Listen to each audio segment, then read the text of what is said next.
The little lamb looked harmless to both humans and animals, but it only ate meat, never grass. If you were unlucky enough to be bitten by it, you would turn into a terrifying hybrid of human and sheep, and the mastermind behind it all was the farm owner, Angus. In order to cut costs while selling his sheep at high prices, he used lambs in an illegal genetic engineering program. Their goal was to create a new, perfect breed of sheep to sell to international investors for a fortune. To expose Angus's twisted experiments, a couple of clumsy environmental activists, Grant and Experience, sneaked onto the farm. By chance, they saw some researchers transporting an experimental specimen. While they weren't looking, Grant rushed forward and snatched a jar containing the specimen. But the researchers quickly noticed and chased after them. The two hurried to escape. They then found a hidden spot to hide in. By that time, the researchers had already searched nearby, so they had no choice but to keep running. However, the slow-reacting Experience failed to keep up. All the researchers followed Grant instead. In a panic, Grant tripped over a tree branch while running, and the jar with the specimen smashed to pieces. But when he looked up,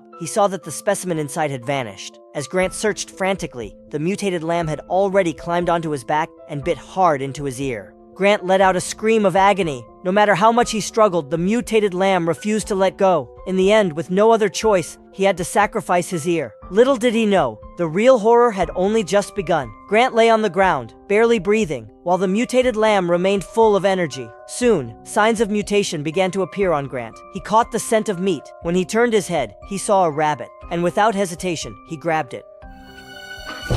Meanwhile, the mutated lamb had already arrived at another farm. It let out a chilling bleat. Hearing the sound, a mother sheep quickly came to its side, but to her shock, the lamb bit down hard on her nose. Not long after, the bitten sheep appeared in the middle of the road. Farm worker Tucker saw it and immediately got out of his truck to check. There was a clear bite mark on its nose, but Tucker didn't take it seriously. Instead, he called his companion Henry to help carry it into the pen. However, Henry stared at the sheep with a panicked expression. Henry was actually the younger brother of farm owner Angus. When they were kids, Angus slaughtered Henry's pet lamb, skinned it, and jumped out wearing its bloody fleece to terrify him. From then on, Henry developed an acute fear of sheep. He had stayed away from the farm ever since, until their father's sudden death forced him to return to settle the inheritance. Seeing Henry's terrified face, Tucker had no choice but to carry the sheep in by himself. Just then, Experience suddenly appeared behind them with a hunting rifle from the truck, threatening them to hand over her partner Grant. The two men were completely stunned, and the bitten sheep ran off. Clearly, they had no idea about Angus's genetic experiments. Experience lowered the gun and asked them to help find Grant, but just as they were about to leave, they saw white smoke rising from the farmhouse, not far away. The three of them rushed over immediately. When they stepped inside, they were greeted by a terrifying sight. Blood splattered everywhere, and the owner of the house was nowhere to be seen. As they searched in panic, the runaway sheep suddenly appeared in the room. It had clearly mutated completely into a monster. The creature lunged at them like a maniac. Fortunately, they managed to dodge into the room behind them, only to discover the house owner's corpse lying inside. The three finally realized how serious the situation was. At the same time, the mutated sheep smashed through the door. Tucker didn't hesitate and shot it dead. Right now, they just wanted to get out of there as quickly as possible. But as Experience reached the door, she saw a dense herd of sheep blocking the way. They couldn't tell if these sheep were infected, so they braced themselves and walked toward the truck. Luckily, everything went smoothly, except for Henry, whose severe fear of sheep kept him frozen inside the house. Experience then tried to talk him through it. With her patient guidance, Henry finally overcame his fear and made it back to the truck. Tucker was just about to drive away when a sheep suddenly jumped into the driver's seat. Tucker ignored it and stepped on the gas. But not far down the road, the once docile sheep suddenly mutated and attacked him. During the struggle, Tucker was bitten on the right foot. He quickly crawled into the back of the truck, but to their shock, the mutated sheep took control of the steering wheel and drove straight toward a cliff. At the last second, the three jumped out to safety. The mutated sheep and the truck plunged over the edge.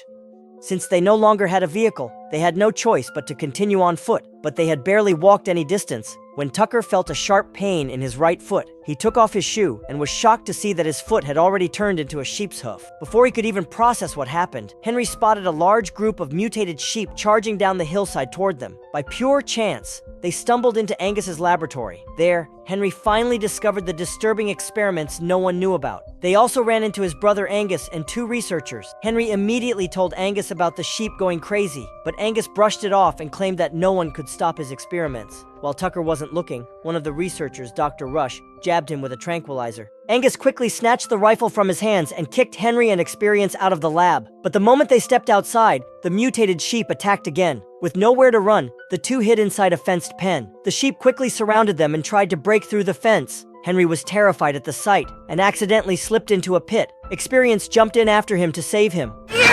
A foul stench hit them instantly. The pit was filled with failed experiments. Luckily, there was a tunnel nearby, so they crawled through it and got out. They reached a warehouse and washed the blood off their clothes. But just as they finished cleaning up, they heard strange noises coming from inside. Curious, they walked in and were startled to see a monster with a sheep's head and a human's body hiding in the shadows. When it heard them, the creature slowly walked toward them. Then Experience noticed the backpack on its back. It was actually the mutated Grant, but by now he had completely lost his human consciousness. No matter how much Experience called his name, Grant didn't respond. Sensing danger, Henry quickly dragged Experience out of the warehouse and locked the monster inside. Meanwhile, Dr. Rush was still experimenting on Tucker. As the serum entered his body, and after a painful struggle, Tucker actually turned back into a human. It seemed the medicine worked. Excited, she grabbed the serum and headed out to tell Angus. But the moment she stepped outside, she saw her colleague lying dead, torn apart by mutated sheep. Before she could react, the sheep lunged at her. She ran into the nearby forest, but in her escape, she fell into a swamp. The mutated sheep quickly caught up, and she was torn to pieces.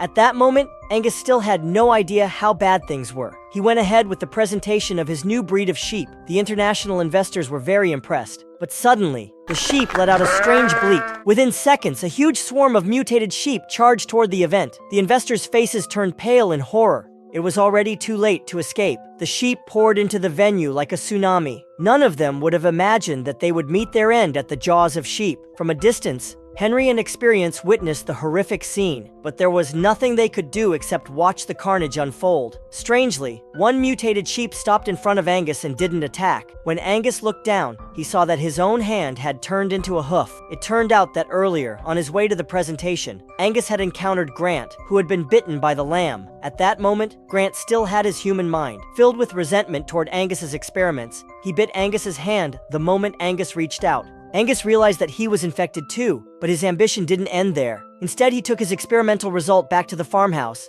At the same time, housekeeper Mrs. Mack drove by. So Henry, Experience, and Mrs. Mack fled the farm and returned to the farmhouse, narrowly avoiding more sheep. They planned to call the police, but to their shock, the mutated Grant appeared inside the house. Before Henry could react, the monster swatted him away with one blow and pinned him to the ground. In desperation, Experience grabbed a chopstick and stabbed it down hard. The monster actually passed out. Experience said she had struck a pressure point on Grant, making him lose consciousness temporarily. But outside, a massive flock of mutated sheep was charging toward the farmhouse, and the investors who had been bitten were now transforming into sheep-headed human monsters. Realizing the danger, the three quickly reinforced the doors and windows. It seemed their only hope was to get help from the outside. But when Henry went into Angus's office to make the call, he found Angus already there, and the phone had been sabotaged. Looking at Angus's mutated right hand, Henry decided he was completely insane, so he turned and left immediately. Meanwhile, downstairs, the number of mutated sheep kept growing. Just when they didn't know what to do, they saw Angus leaving the farmhouse with his mutated sheep. Henry instantly realized that Angus might be planning to fly away in his private plane. To stop him from spreading the virus to the outside world, the three had to act. But at that moment, Henry noticed a fresh bite mark on his arm, probably from the earlier fight with the monster.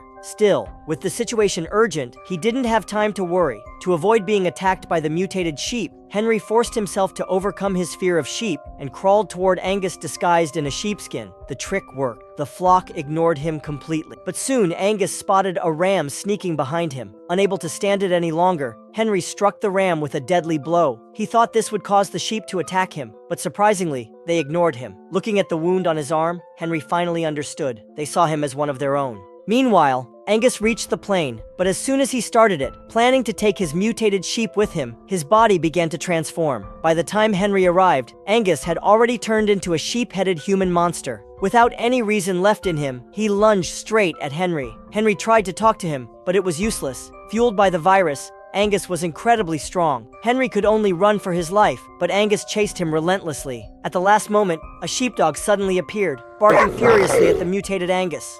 Driven by his sheep instincts, Angus became hesitant. Just then, the plane started moving on its own, silently rolling toward Angus. The dog saw it and ran out of the way. Unaware of the danger, Angus was sliced to pieces by the spinning propeller. With the threat gone, Tucker, now human again, arrived at the scene with the cure developed by Dr. Rush. Without hesitation, he shoved the antidote into Henry's mouth. After a painful struggle, the virus inside Henry was stopped. But there was still the question of what to do with the remaining mutated sheep. Seeing them constantly farting, Henry got an idea. He lit a lighter and tossed it toward the flock. The result was a massive explosion, a fiery inferno that wiped out nearly all the infected sheep. In the end, they used the remaining cure to treat the survivors, restoring the human-sheep hybrids, including a barely recognizable Grant, to their original forms. But just when they thought it was all over, the farm's sheepdog let out a baa. It was a chilling hint that the crisis might not be truly over.